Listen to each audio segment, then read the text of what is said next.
नमस्कार दोस्तों, मेरा नाम है अर्पित और आज के इस वीडियो के अंदर हम राइटिंग सेक्शन को स्टार्ट करने वाले हैं। तो दोस्तों आप देखते रहिए इस वीडियो को और इस वीडियो के अंदर हम कंप्लीट राइटिंग सेक्शन को सीबीएसई के लेटेस्ट सिलेबस के अनुसार यहाँ पर कवर करने वाले हैं और ढेर सारे एमसीक्यू भी मैं यहाँ पर आपको सॉल्व करवाने वाला हूँ जिनकी एग्जाम में आने की प्रोबेबिलिटी बहुत ही ज़्यादा है। तो आप देखते रहिए इस वीडियो को।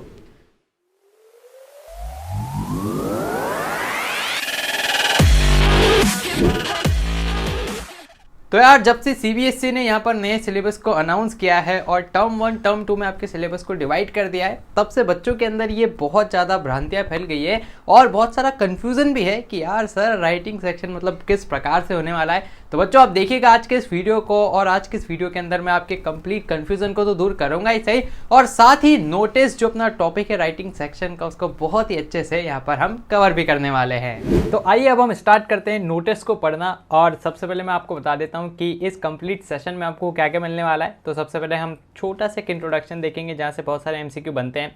देन मैं आपको कुछ गाइडलाइंस बताऊंगा जिसको आपको फॉलो करना है अगर आपको एक बहुत ही अच्छा नोटिस लिखना है। हालांकि यहाँ से अब टर्म 1 के अंदर बहुत सारे एमसीक्यूज आपके बनने वाले हैं। देन इसके बाद सैम्पल्स कुछ आपको बता देंगे जिससे आपकी एक बहुत ही ओवरऑल अंडरस्टैंडिंग यहाँ से डेवलप होगी। एंड देन फिर आपको बहुत सारे एमसीक्यूज यहाँ पर हम सॉल्व करवाएंगे जिससे मतलब यार कंप्लीट आपका टर्म 1 का प्रिपरेशन हो जाएगा।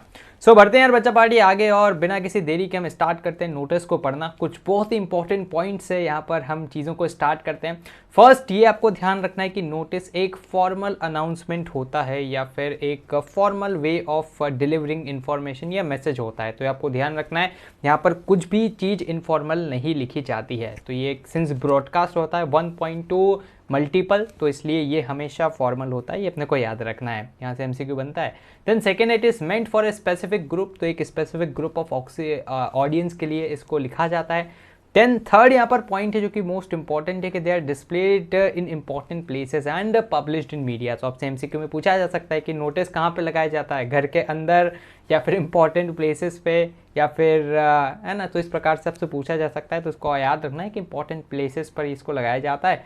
एंड ये शॉर्ट फॉर्मल और टू द पॉइंट होते हैं बच्चों। बहुत सारे क्वेश्चन ऐसे बनने वाले हैं आपके कि आपसे बोल देगा कि नोटिस एक बहुत ही लॉन्ग फॉर्मेट में लिखा जाता है, तो आपको ध्यान रखना है कि इसको शॉर्ट फॉर्मेट में लिखा जाता है। टू द पॉइंट रहता है कि भाई साहब ये इवेंट है, इतनी तारीख को इतनी बजे आना है, तो ये आपको बिल्कुल टू द पॉइंट मिलेगा। एंड फॉर्मल ये रहेगा जैसे हमने यहाँ पर पढ़ा है। तो इन सारे पॉइंट्स को याद रखना है।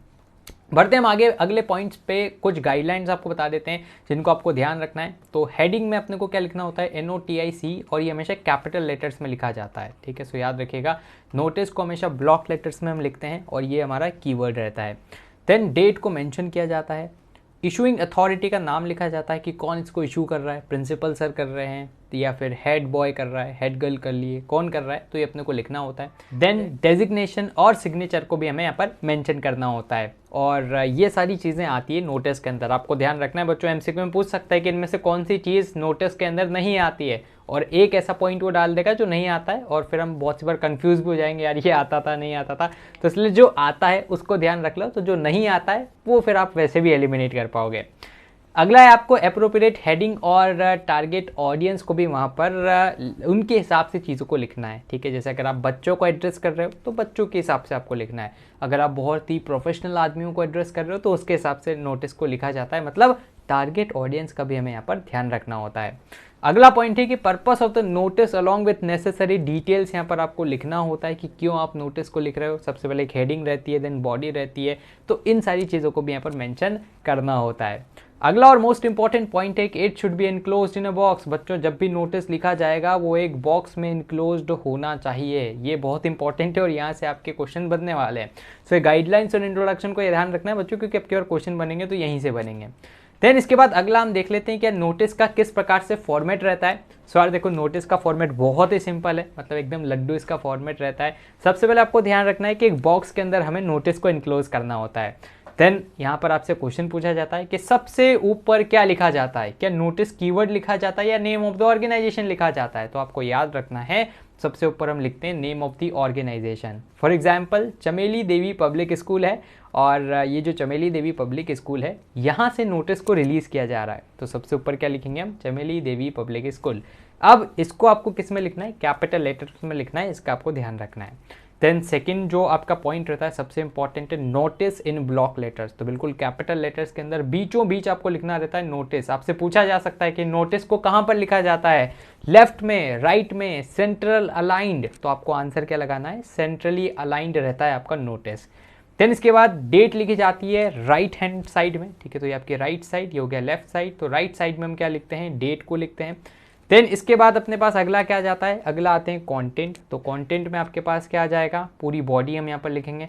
बॉडी एकदम रेलेवेंट रहनी चाहिए, इररेलेवेंट बॉडी नहीं लिखनी है। टाइटल जो इसका रहेगा या हेडिंग रहेगी ये भी रेलेवेंट टू द बॉडी होना चाहिए, ठीक है, उसको ध्यान रखना है, ऐसे एमसीक्यू बनते हैं। देन इसके बाद हम सिग्नेचर कर देते हैं ब्लॉक लेटर्स के अंदर, फिर नाम और डेजिग्नेशन यहाँ पर लिखा जाता है। फॉर एग्जांपल प्रिंसिपल सर लिख रहे हैं इस कंप्लीट नोटिस को, तो पहले प्रिंसिपल सर का नाम लिखेंगे हम, मिस्टर XYZ, और उसका डेजिग्नेशन क्या है, प्रिंसिपल, और कंप्लीट नोटिस को एक बॉक्स में बंद कर देंगे। तो इन चीज़ों का आपको ध्यान रखना है, ठीक है। सो फॉर्मेट में याद रखना, सबसे पहले क्या आता है, 1 नंबर पे name of the organisation, 2 number पे नोटिस कीवर्ड, 3 नंबर पे डेट, 4 नंबर पे हेडिंग। बहुत सी बार पूछ लिया जाता है इसको लाइन से जमाओ, ठीक है, तो उस टाइम पे अपने को ये नंबर याद रहने चाहिए। देन आगे हम बढ़ते हैं और एक प्रैक्टिस क्वेश्चन आपको बता देते हैं। अब आपका नाम क्या है, सार्थक है, कक्षा 12वीं के आप हो, Sarvodaya public school, and then इसके बाद अपने पास क्या हो जाएगा, लखनऊ, एंड आप हेड बॉय भी हो। देन अपने को नोटिस लिखना है 50 शब्दों के अंदर, इन्फॉर्म करना है स्टूडेंट्स को भी। तो देखो यहाँ पर थोड़ा सा घपला है, क्या आप उस घपले को पहचान सकते हो, और पहचान सकते हो तो बिल्कुल हमें बताइएगा। सबसे पहले नेम ऑफ द ऑर्गेनाइजेशन बिल्कुल सही है, नोटिस कीवर्ड लिखा जाता है, इसके बाद हमें क्या लिखना है, इसके बाद हमें डेट को लिखना है, तो यहाँ पर हम लिखेंगे डेट, एंड देन इसकी अगली लाइन से हमें क्या लिखना है, हेडिंग लिखना है। तो यहाँ पर साइंस फेस्ट या साइंस फेयर है, तो साइंस फेस्ट हेडिंग डाली जाएगी, और उसके बाद फिर आपकी बॉडी को हम यहाँ पर से लिखने वाले हैं। सो बॉडी को अच्छे से लिखेंगे कि students of this class invited for the fest, और बिल्कुल फॉर्मल वे में लिखा हुआ है, कहीं भी इनफॉर्मल लैंग्वेज का आपको यूज़ नहीं दिख रहा होगा। डेट, टाइम, वेन्यू, सारी चीज़ हमने यहाँ पर दे दी है, और यहाँ पर लास्ट भी लाइन लिख दी कि हमें इंश्योर करना होगा कि your models are original and made by you. भाई साहब साइंस कंपटीशन है, ऐसा नहीं बाहर से 100 रुपये का मॉडल खरीद के लिया है और वही मॉडल 20 जनों ने और ने वो उसको शो कर रखा है, ठीक है, तो ऐसा नहीं चलेगा, मॉडल आपको खुद को बनाना है। और फिर लास्ट में क्या लिखते हैं हम, यहाँ पर लिखते हैं नेम, देन फिर लिखते हैं डेजिग्नेशन, और फिर यहाँ पर आ जाएगा SPS जो भी आपका सर्वोदय पब्लिक स्कूल, तो डेजिग्नेशन, नेम, और ऊपर आप चाहो तो सिग्नेचर भी कर सकते हो, लेकिन उसकी कुछ ऐसी खास आवश्यकता नहीं भी रहती बहुत सी बार, ठीक है। सो डायरेक्ट नाम और डेजिग्नेशन से भी आप इसको एंड कर सकते हो। तो इस प्रकार से अपने पास क्या हो जाएगा, कंप्लीट नोटिस लिखा जाएगा। उम्मीद है यहाँ से फॉर्मेट क्लियर होगा। अब हम लेते हैं आपके कुछ बहुत ही इंपॉर्टेंट प्रश्न, और यही प्रश्न अब की बार आपके MCQs के माध्यम से आपकी टर्म 1 के अंदर आने वाले हैं। सो फर्स्ट पॉइंट है, आपको इन MCQs को कैसे सॉल्व करना है बच्चा पार्टी। इनको MCQs को सॉल्व करना बहुत ही आसान है, वीडियो को पॉज करो, आंसर दो, आगे बढ़ो। Which of these points is not to be mention in a notice, ठीक है, नॉट कीवर्ड का ध्यान रखना है, शायद मेरे पीछे ये छुप गया होगा। सो NOT नॉट कीवर्ड आपसे पूछा गया है कि कौन से पॉइंट्स इसमें से मेंशन नहीं किया जाता है। ऑप्शंस आपकी स्क्रीन पर है, नेम, एड्रेस, एज या डेट। तो यार देखो नाम भी लिखा जाता है, कंपनी का एड्रेस, या फिर आप बोल सकते हो कि जो भी अपने पास कंपनी का नाम है उसको भी हम लिखते हैं। देन उसके बाद एज को कहीं पर नहीं लिखा जाता है, डेट को तो लिखा जाता है। सो इसका बेस्ट पॉसिबल आंसर यहाँ पर क्या रहेगा, एज को कहीं पर मेंशन नहीं किया जाता है कि भाई साहब ये हेड बॉय और इसकी एज 23 साल है, नहीं, ऐसा नहीं लिखा जाता। अगला क्वेश्चन है आपकी स्क्रीन पर, विच of these is the first thing mention in the notice. सबसे ऊपर किस चीज को मेंशन करते हैं, क्या डेट को, नोटिस को, नॉमिनी की डिटेल या नोटिस की डिटेल्स को, या फिर नेम ऑफ द ऑर्गेनाइजेशन को। बहुत आसान है, नेम ऑफ द ऑर्गेनाइजेशन को सबसे ऊपर, देन नोटिस कीवर्ड को हम लिखते हैं।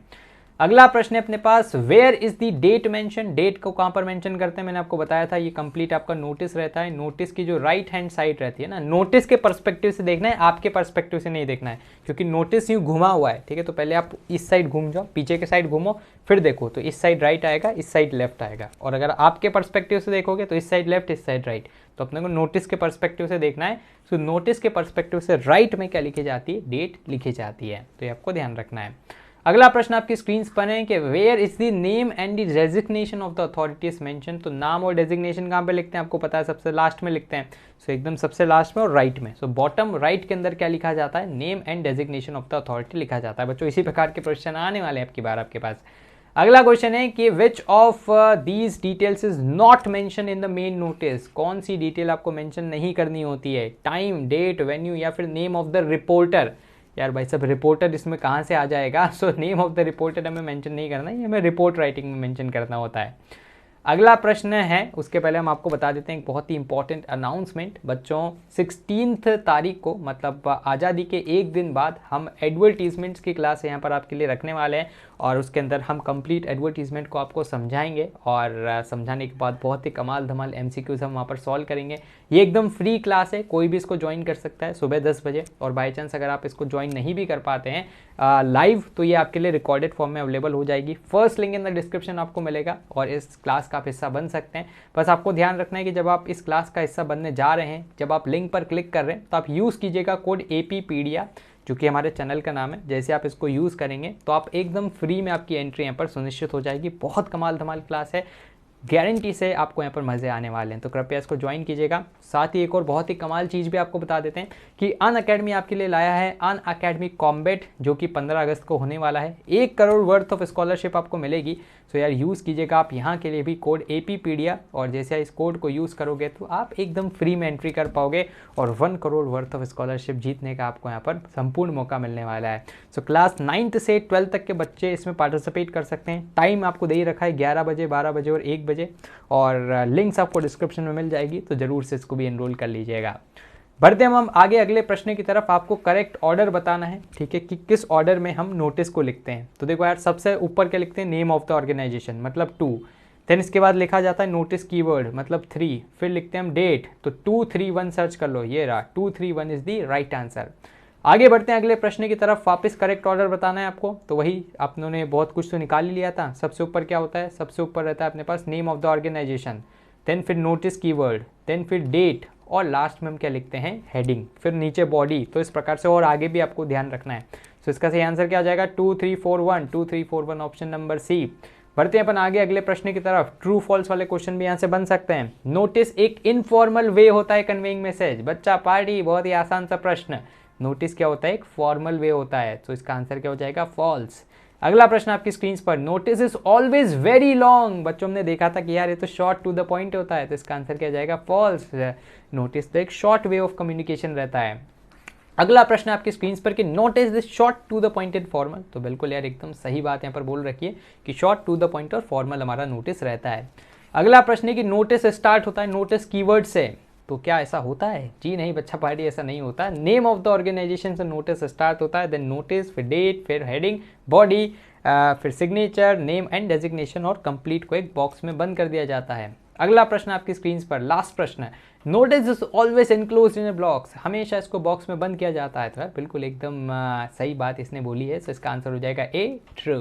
एक और बोनस क्वेश्चन आपको दे देते हैं, और ये बोनस क्वेश्चन है क्वेश्चन नंबर 13, जहां पर आपसे पूछा जा रहा है कि heading of notice is always irrelevant with the body. तो क्या ऐसा होता है, नहीं यार, जो हेडिंग रहती है वो क्या रहती है, हमेशा रेलेवेंट रहती है बॉडी से, तो इसका आंसर आ जाएगा फॉल्स। तो दोस्तों फिलहाल के लिए इस वीडियो में इतना ही। मुझे उम्मीद है कि आपको ये वीडियो पसंद आया होगा। अगर आपके कोई भी डाउट्स हो, सवाल या सुझाव हो, तो उसका आप कमेंट बॉक्स में जरूर से लिख दीजिएगा। दोस्तों मैंने आपके लिए कमेंट बॉक्स में एक इंपॉर्टेंट क्वेश्चन को भी पिनअप कर रखा है। आपको उसका आंसर #ANS लिखकर अगली लाइन से स्टार्ट करना है। दोस्तों आप हमारे चैनल को भी सब्सक्राइब कर लीजिएगा, क्योंकि इससे हमें और भी ज़्यादा मोटिवेशन मिलता है आपके लिए वीडियोस बनाने के लिए। सब्सक्राइब बटन के पास बने एक बेल आइकन को जरूर से दबा दीजिएगा, ताकि हमारे चैनल की लेटेस्ट नोटिफिकेशंस आपसे मिस ना हो। तो दोस्तों धन्यवाद, जय हिंद, जय भारत।